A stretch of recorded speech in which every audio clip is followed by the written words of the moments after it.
A mom came up to me after a parenting talk and she said, my daughter has been diagnosed with anticipatory anxiety. And I was like, that's not a thing. This is not a thing. It's merely just a description of how overachieving, perfectionism, a obsessive sort of type A need to do things really well makes you feel anxious. This is nothing new. Welcome to Flusterclux with Lynn Lyons, where we talk about how to manage those tricky emotions that show up in all families. Serious stuff without being too serious. I'm your co-host, Robin, and I'm Lynn's sister-in-law, and I'm here to ask your questions. And I'm Lynn Lyons. I'm an anxiety expert, speaker, mom, and author, and I've been a therapist for over 30 years. Parenting can be a flusterclux, and I'm here to help you find your way. And I'll even tell you what to do and what to say.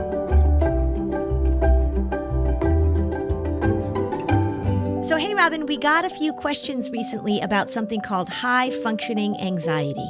A new label du jour? Yeah, I mean, it's definitely a new label du jour, and I think it's something that people are curious about. The questions that I got came from young people. I think they're hearing it. So I think we need to break that down a little bit. I think we need to do a little myth busting, and we need to do a little talking about labels and diagnostic categories. Buckle up, people. She's got some opinions.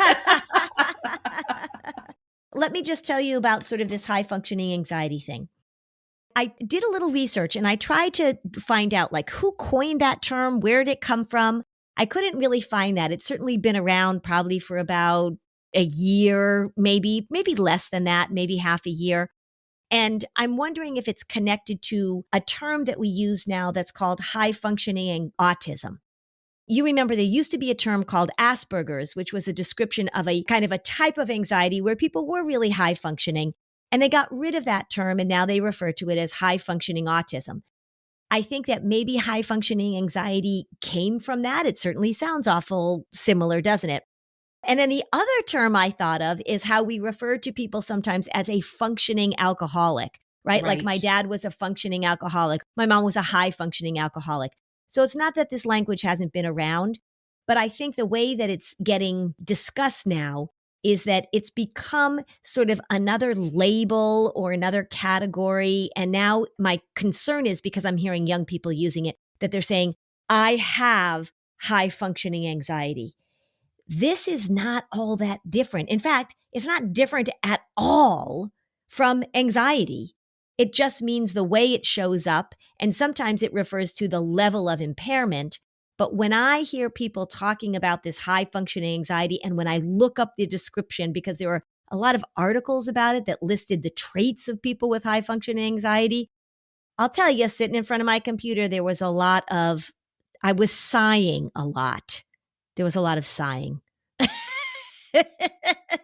I just wonder if you were sighing in your head or if you were sighing and your cat heard you. What do you mean?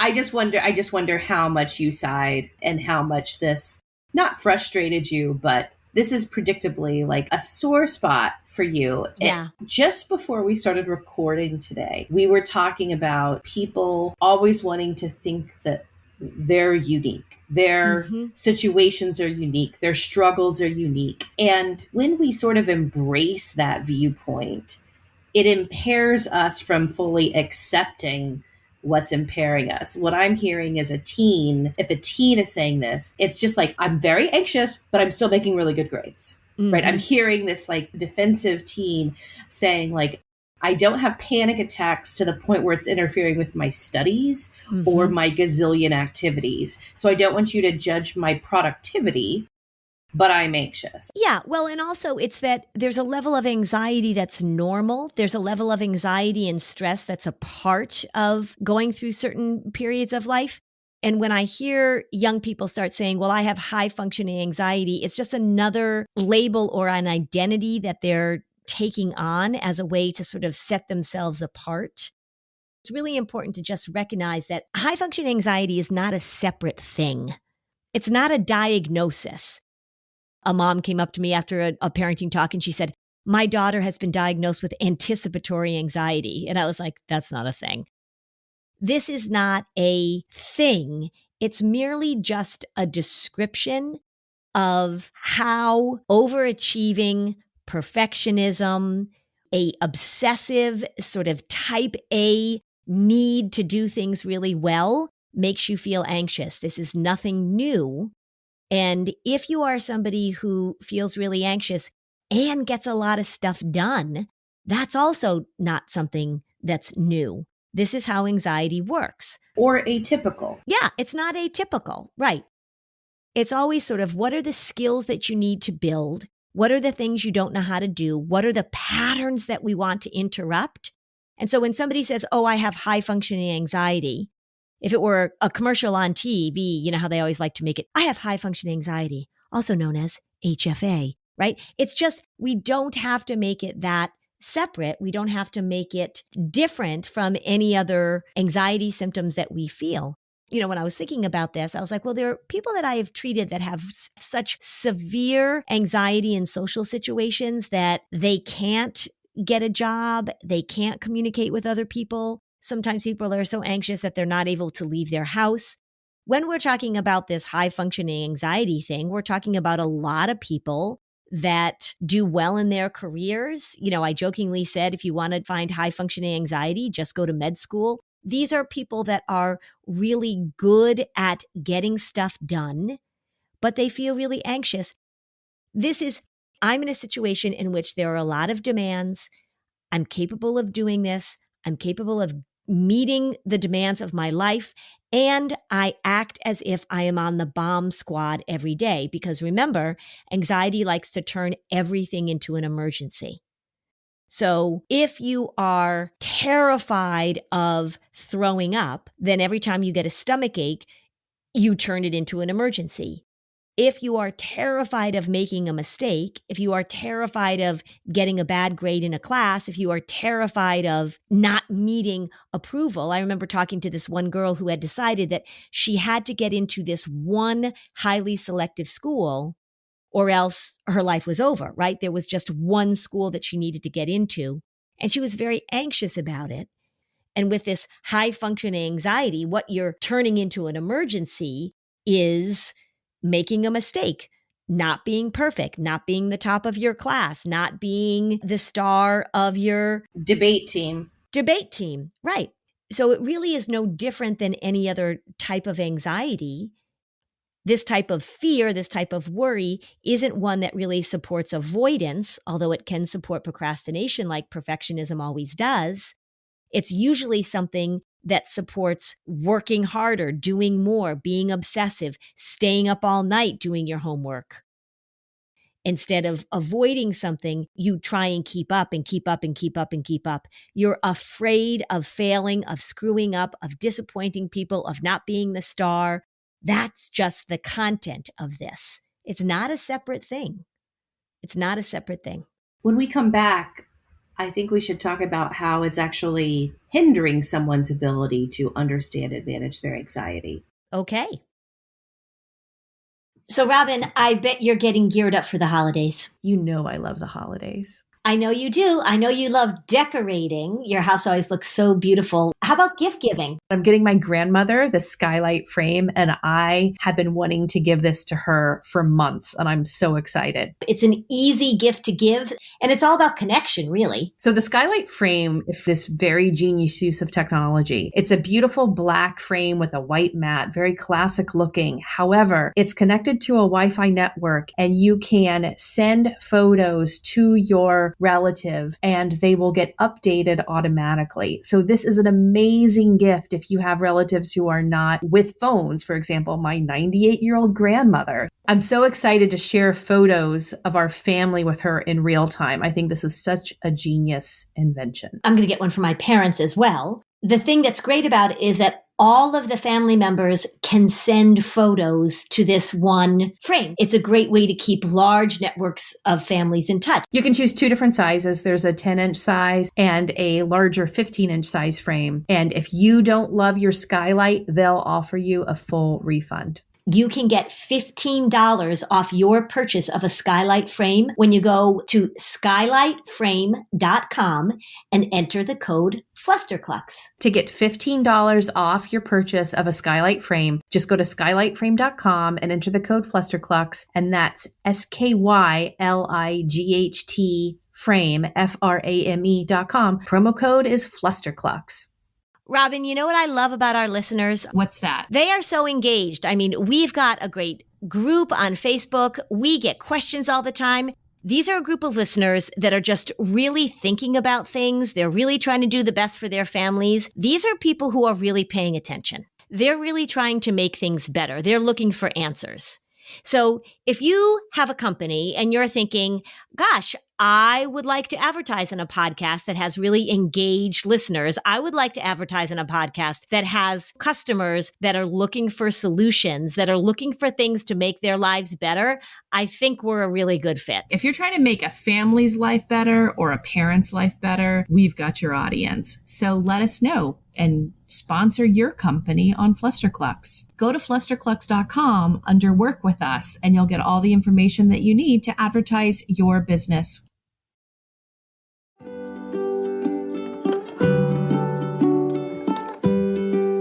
Okay, so now back to the show.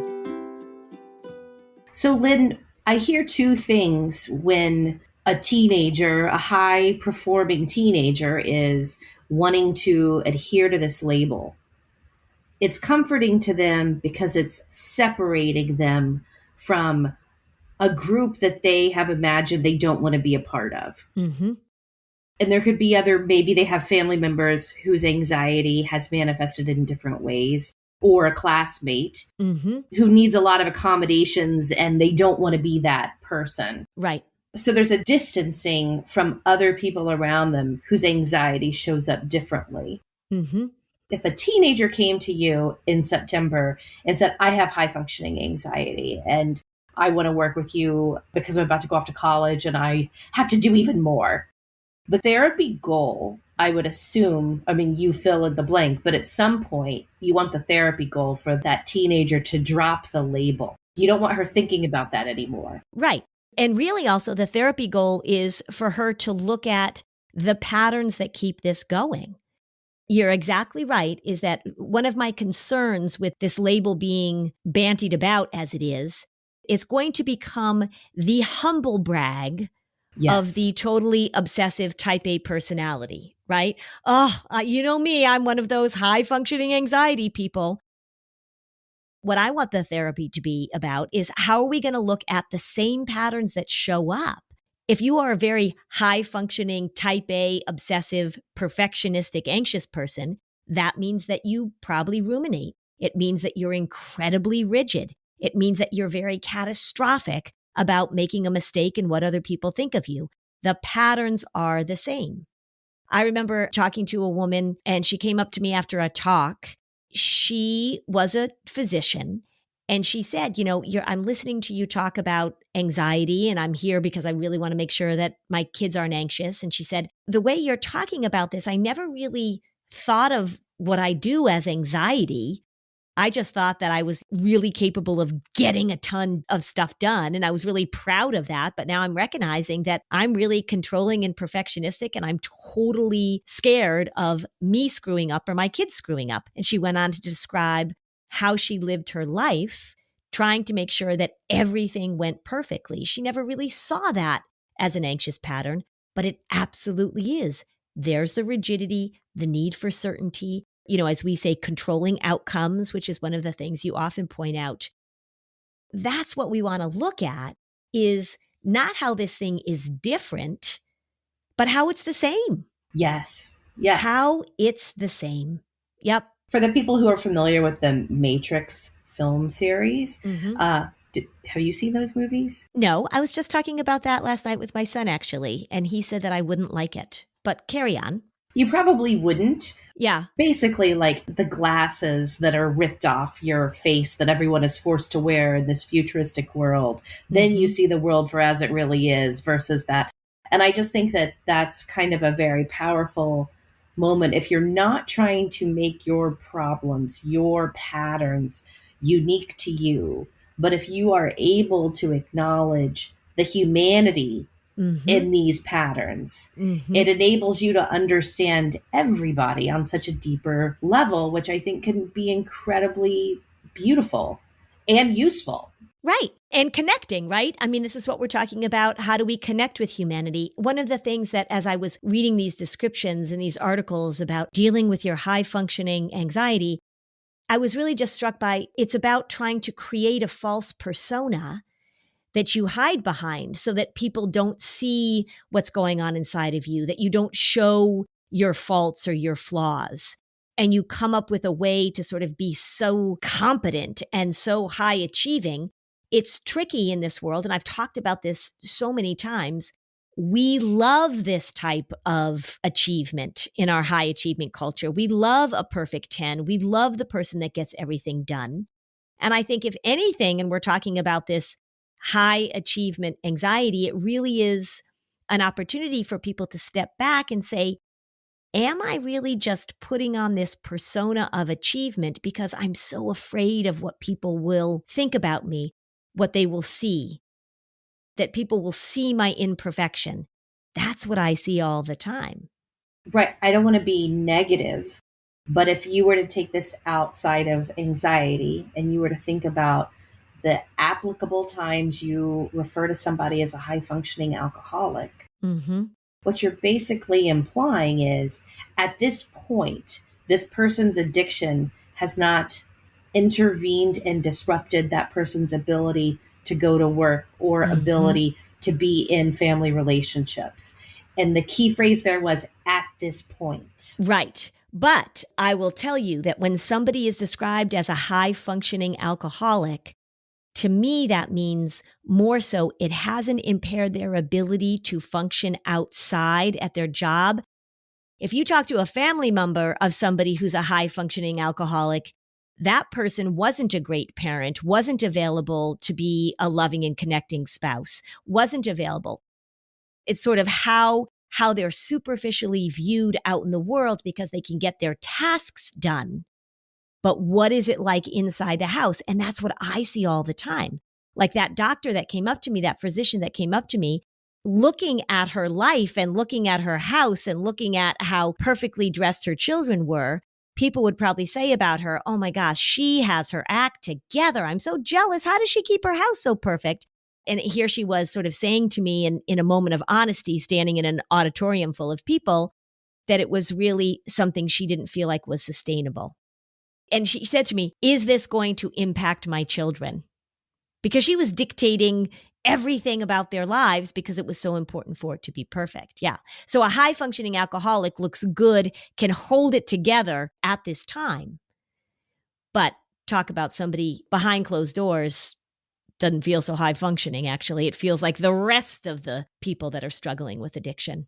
It sounds also like you've referenced that at different points in the town where you have raised your family, you'll go to a graduation and honor society kids have been in your office. Yeah. The degree to which they are working and achieving has had a mental health consequence. And that's incredibly common in high schools. Not all of them, just usually a percentage of them. Sure. But it's exactly like you said, because of their anxiety, if they're getting a lot done, are they also getting a lot of connection with their friends and family? Correct. What's the price that we pay? What's the cost? Also, here's another concern that I have with this labeling of high functioning anxiety. If you look this up online, which I did, I wanted to see what they were saying about it. There were lists of qualities that people have that were indicative of high functioning anxiety. On Pinterest? Maybe on Pinterest. Also, just like these articles done by these anxiety, I don't know who was writing anxiety influencers. Yeah, the anxiety influencers. I started off sighing. I'll tell you, by the time I got to this stuff, it was full on eye rolling. I just thought this is so not helpful for young people to read this list. Let me just read the list and you'll understand what I mean. So these were some of the things that are indicative that you have this condition called high functioning anxiety. Playing with your hair, cracking your knuckles. Hold on, it gets worse. biting your lip. One of the treatments for high functioning anxiety was to chew gum in order to avoid lip biting. Okay. Avoiding eye contact. That was something. Okay, wait, but there's more. There's more. Some of the other things that are indicative of you having high functioning anxiety is that you have an outgoing personality, you're punctual, you're proactive, you're organized, you're high achieving, you're detail oriented, you're orderly, you're active, you're helpful, you appear outwardly calm and collected. And I get that. That's the false persona. That's the one that I was like, okay, I can get that. That you're passionate and that you're loyal in relationships. This was the list of qualities. Now, some of these to an extreme degree, I can understand are indicative of somebody who's really obsessive and needs to have things be a certain way. But loyal in relationships, passionate about things, active. If you are active, that means you have high functioning anxiety. I just feel like this is a really slippery slope for people to go down, particularly if you're a teenager. I just think we need to stop for a second and acknowledge that you were not just citing peer-reviewed research. I was not citing peer-reviewed research. This sounds like a quiz of a teen magazine that I would have taken back in 1984. Yeah, it's not peer-reviewed because this isn't a thing that's being researched because it's a term that was made up. It's a term that was made up. Right. Made up by teen magazine editors. Maybe, I don't know, like Cosmo Teen. Like, do you have high functioning? There was a quiz that you could take. Of course there was. Yes, there was a quiz. So I took the quiz and sadly it said that I have low self-esteem, which I don't, everybody. I don't have I did not. I mean, I have my moments. But my self-esteem is pretty good. And it said something else about me that now I can't remember. I should have written it down. But the two qualities, I even said to my husband, I just took a quiz to see if I have high functioning anxiety. And it says that I have low self-esteem. And it was something also like I have difficulty in relationships or something like that. So I just want everybody to be careful about this. I want parents, as you're listening to this, if you've got young people, if you've got teenagers or college students or young adults, do not get sucked into this label. Do not. Do not take mental health advice from boredpanda.com. Exactly. Yeah. Yeah. When we come back, I think we should talk about this trend in other labels that are kind of equally ridiculous. At the very least, not helpful as we're trying to help our kids grow and learn and mature. Labels have a dark side, so we'll talk about that when we get back.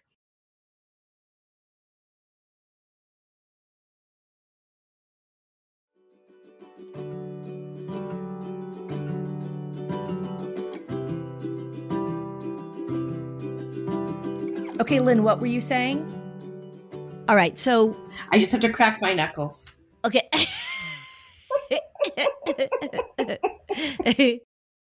It is helpful for kids to recognize, it's helpful for young people to recognize that being obsessive and rigid and catastrophic and ruminating and being afraid of making a mistake and being afraid of getting criticized and being afraid of disapproval, this is just another way that anxiety shows up. It's not another category. I think that there are a lot of labels that are popping up these days, and there really is a dark side to that. You know, I just read this list of all these ways. You could take this quiz, you could look at this list, and you could come to a conclusion about yourself. This labeling of our humanity, this labeling of our personality differences, this labeling of our emotional states is taking us down the wrong path. I'm seeing a lot of it happening. I think I've told you this. There was a therapist. She was talking about kids that were struggling with disappointment syndrome, right? That was a label. I don't know if she was trying to make it a thing. There's no such thing as disappointment syndrome. Disappointment. It's disappointment. It's not a syndrome. It's a feeling. It's a human experience. And then there's another one that I've been hearing about recently called rejection sensitivity dysphoria. Okay, so this is sort of getting a little traction also. And what it describes as kids that have really strong reactions to rejection. Some kids, some people have a very, very difficult time with rejection. They get very angry. Sometimes they break things, they throw things, they shut down. That is something that you want to address. But it is not this label. We don't have to say, well, I have rejection sensitivity dysphoria. What we want to say is, my kid has a really hard time with rejection. It's a really painful thing. And so how are we going to help develop the skills that they don't experience that? Social media is a place where kids can experience rejection in real time in a way that's incredibly painful. Rejection hurts, absolutely. But we don't have to give it this label. We don't have to pathologize it. We don't have to teach kids that they have to come up with a label, a pathological label for every painful human experience that they're having. It's the same problem that I have now with the diagnosis of prolonged grief disorder, which has been now deemed as a psychiatric disorder, that if you're grieving after 6 months, then now we can diagnose you with yet another disorder. It's just not helpful. There's a trend in this direction because certain people are finding it useful. Mm-hmm. Well, it gives things a context, right? So it gives us a common language. So I understand that. I was talking to a very important teacher in my life, and I was talking to him about when people get stuck in their diagnosis. And I said, how do you talk to people about it? And he said, well, say we take the diagnosis of depression, right? Depression is a real problem, and it's increasingly more common. It's been around forever and ever.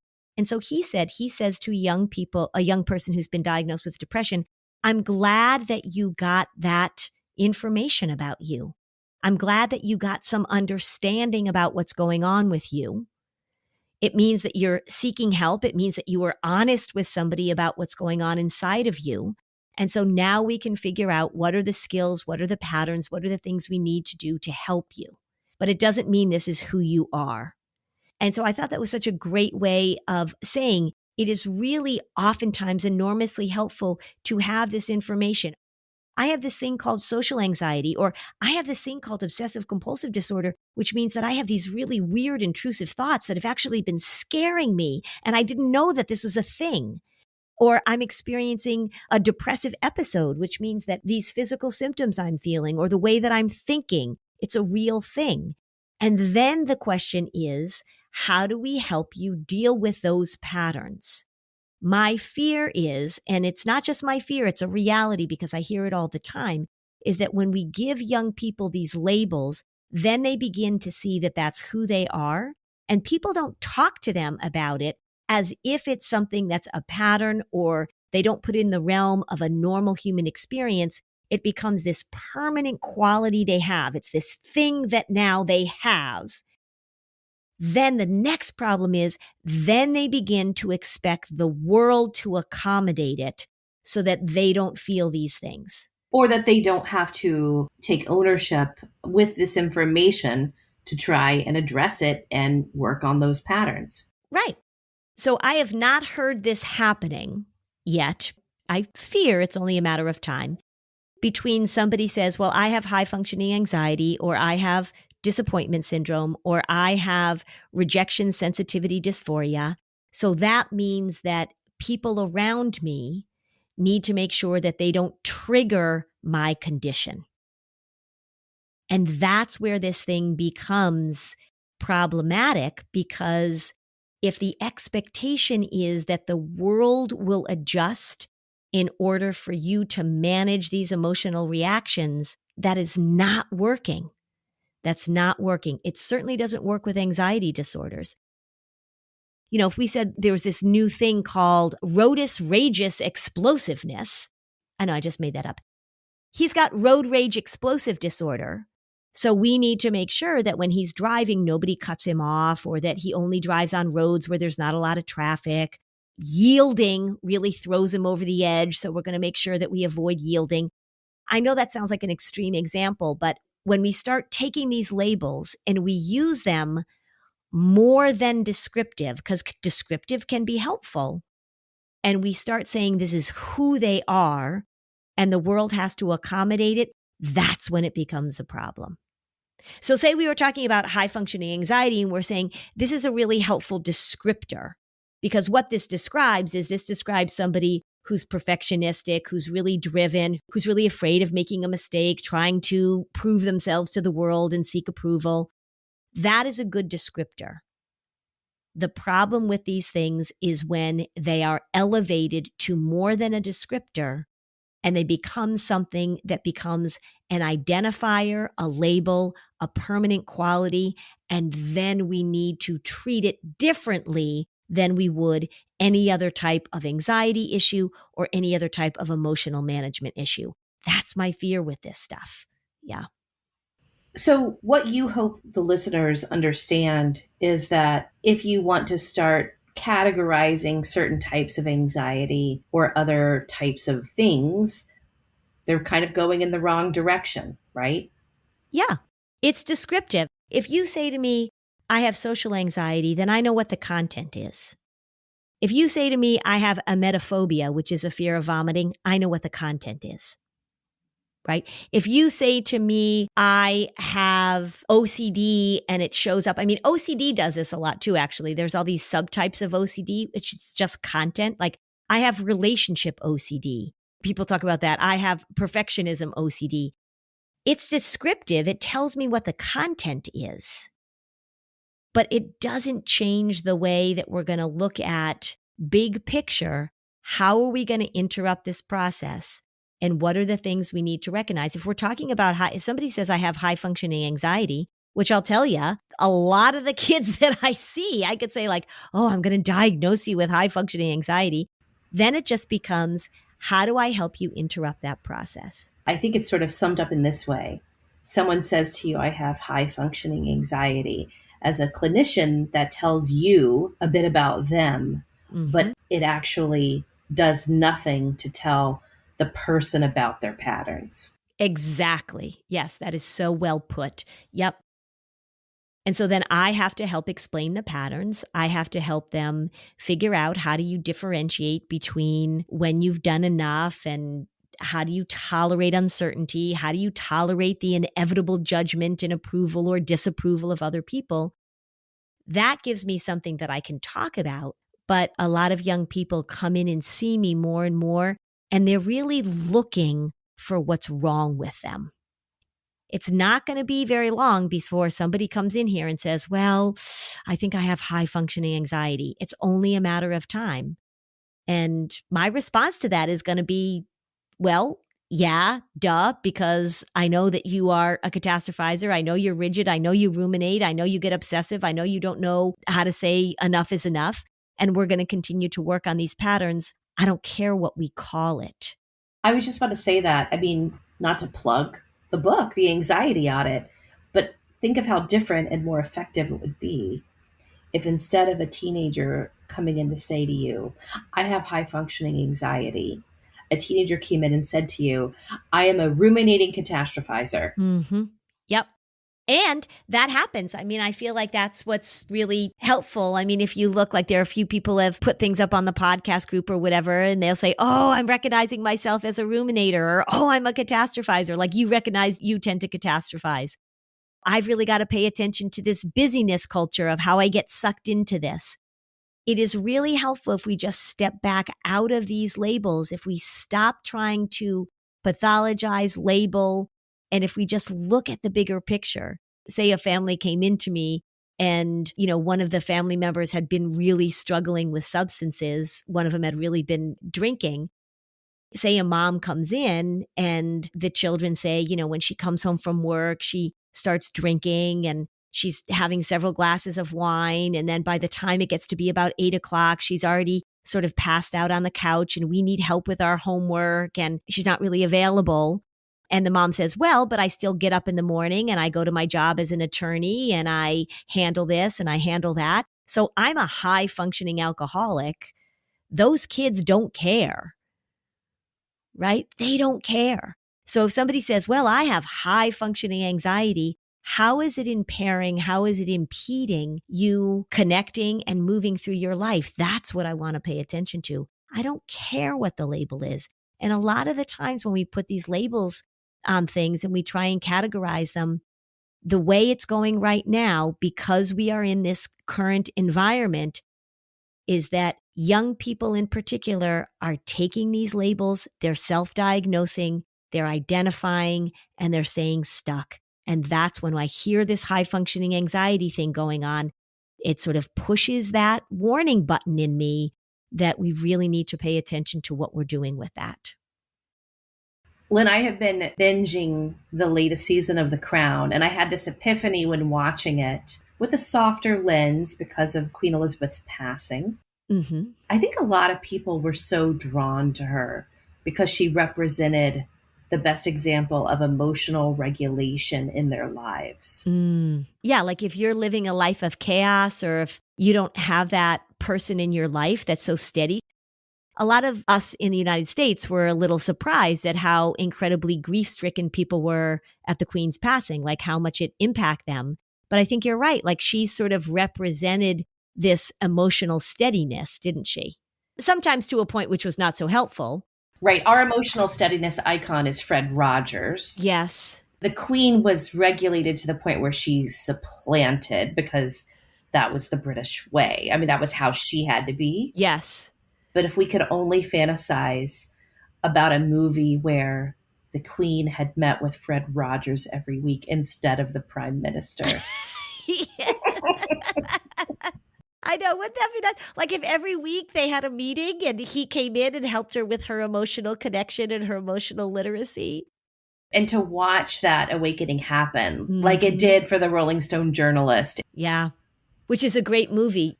I love Fred Rogers. There's Won't You Be My Neighbor? That was the documentary.